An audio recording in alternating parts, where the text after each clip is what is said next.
Happy Friday, Musketeers. I'm Josh O'Neill. And I'm Hope Forgas. This is Xavier News. From the Xavier University Television Studio, this is Xavier News.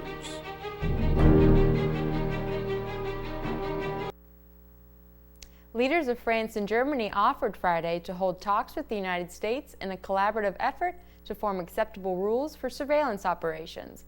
The decision came after reports surfaced Thursday that American intelligence had tapped into German Chancellor Angela Merkel's cell phone.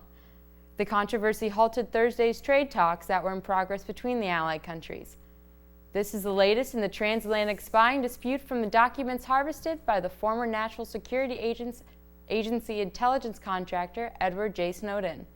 When asked about a formal apology at a news conference in Brussels, Mrs. Merkel said the most important thing was to find a basis for the future, as the talks will aim to, quote, come to a common understanding of the service between the United States and Germany and France so that we put down a framework for cooperation, end quote. The talks are expected to reach conclusions by the end of the year. A police raid in Manchester, United Kingdom discovered what appeared to be the first 3D gun printed in the UK. When the Greater Manchester Police raided the Bagley region of the city yesterday with warrants in hand, they found what appeared to be a plastic magazine and trigger, parts belonging to a 3D gun. This was just one raid in a series of crackdowns targeted at organized crime. The haul also included a large quantity of gunpowder. The printer and parts are being examined to determine their intended purpose. A force spokesman said earlier that if tests prove that the parts could produce a functional weapon, it will be the first seizure of its kind in the UK.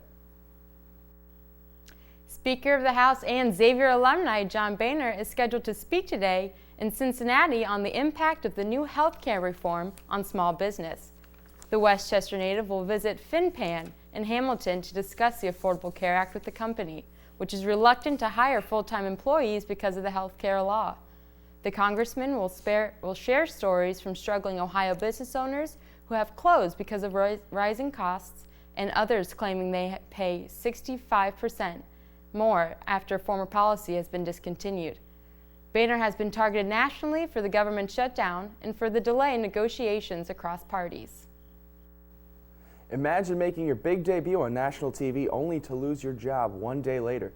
North Carolina GOP Chair Don Yelton was asked to resign Wednesday after making racial remarks on The Daily Show with Jon Stewart. The controversial statements were directed to justify a law limiting minority voting. When asked to make an apology by reporters, Yelton said he prefers to talk out the debate. A 14-year-old student allegedly killed his 24-year-old teacher, Colleen Ritzer, Wednesday in Danvers, Massachusetts. Blood found in a second-story bathroom led investigators to Ritzer's body in the woods behind the school. Philip Chisholm was picked up by police in early hours Wednesday, walking along a state route in the town over. The Associated Press reports that classes were to resume today at Danvers High School, and grief counselors were made available to students and faculty. The rock band The Who is planning on retiring in 2015. The British band, formed in 1964, released their first album, My Generation, the following year. This sparked a worldwide sensation that continues to this day. The Who is planning on performing their 50th anniversary worldwide tour in 2015. Lead guitarist Pete Townsend said, quote, "It would be good to go to Eastern Europe and places that haven't heard us play all the old hits," end quote. The members of The Who, Townsend and lead singer Roger Daltrey, plan on doing solo projects after retirement. Well, that's all from the news desk. Coming up next with the sports report is Drew.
Happy Friday, Muskies, and welcome to another edition of the Xavier Sports Report. I'm Drew Tanner.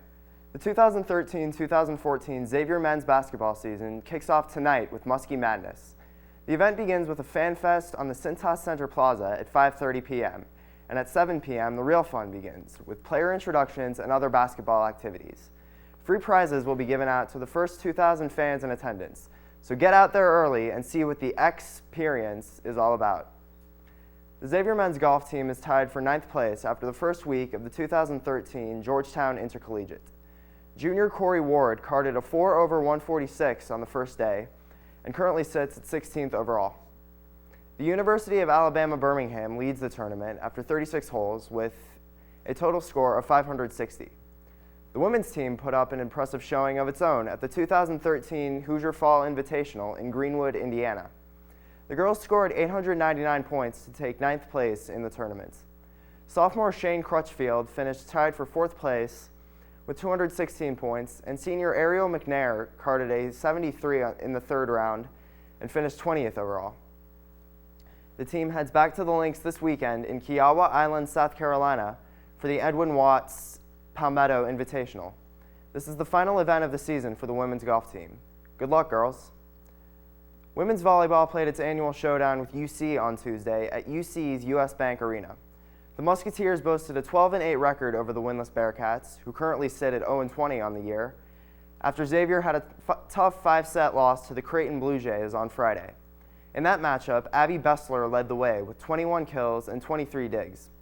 The Bearcats have only won 9 of their last 20 sets, making Xavier a heavy favorite. The USTA-ITA Ohio Valley Regional Championship was a tournament to forget for women's tennis, as all players lost their matches. Team leader Sydney Liggins fell to Memphis's Caroline Wegener 7-5 and 6-1. Liggins was the only Musketeer in contention for the championship. Men's soccer won last Saturday night, thanks to the late-game heroics of senior John McDermott. His first goal of the season, early in double overtime against St. John's, got the Muskies the win 2-1. Xavier struck first with Will Walker's goal before St. John's tied it up late in the game. After a scoreless first overtime, the Muskies only needed 4 minutes and 59 seconds for McDermott to complete the rally. They're now 7-5-2 overall, 3-2 in the Big East. It was 7-6-1 St. John's second home loss of the season. Here's Allie Martin with more on the game. Allie Martin here at the halftime of the Xavier Seton Hall men's soccer game. So far in the first half, the Muskies have been looking pretty strong. First 10 minutes, they scored. John McCormick, he had the goal. Halfway through the first half, you can hear a little bit of frustration from the coaches. The defense not as hot. Eric Oswald, the goalie, making some big saves, preventing any big scores. They're up right now 1-0, so hopefully that they can keep that lead.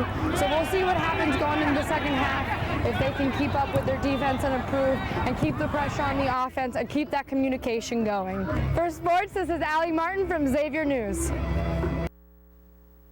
The Xavier men's and women's swim teams each lost their dual meet against Miami University last Saturday. Nick Foster and Chad Thompson gave the Muskies event wins in the 200 fly and 200 back, respectively. Maddie Day won the 50 free for the women's team in a close race against 2 Redhawks. The Muskie men closed the day strong with a win in the 400 free relay. In their next meet, the Lady Musketeers will host Bowling Green at O'Connor Sports Center on November 2nd at 12 noon. Now for local pro sports news. Hooday! It was another nail-biter win for the Cincinnati Bengals last Sunday, as they edged the Detroit Lions 30-27. For the second week in a row, kicker Mike Nugent nailed a game-winning field goal, this time with 4 seconds left in regulation from 54 yards out. Quarterback Andy Dalton had another solid game, completing 24 of 34 passes for 372 yards and 3 touchdowns, including one to Pro Bowl wide receiver A.J. Green, who he's had trouble connecting with this season. It's the Bengals' second road win in a row. The first-place team are 5-2 on the year and lead the AFC North by 2 games. The Cardiac Cats host the 4-3 New York Jets this Sunday at Paul Brown Stadium. The Cincinnati Reds have a new lead man in their dugout. After a 2-week search, the team named pitching coach Brian Price the 61st manager in club history on Tuesday. Price was the club's leading candidate to replace Dusty Baker, and for good reason.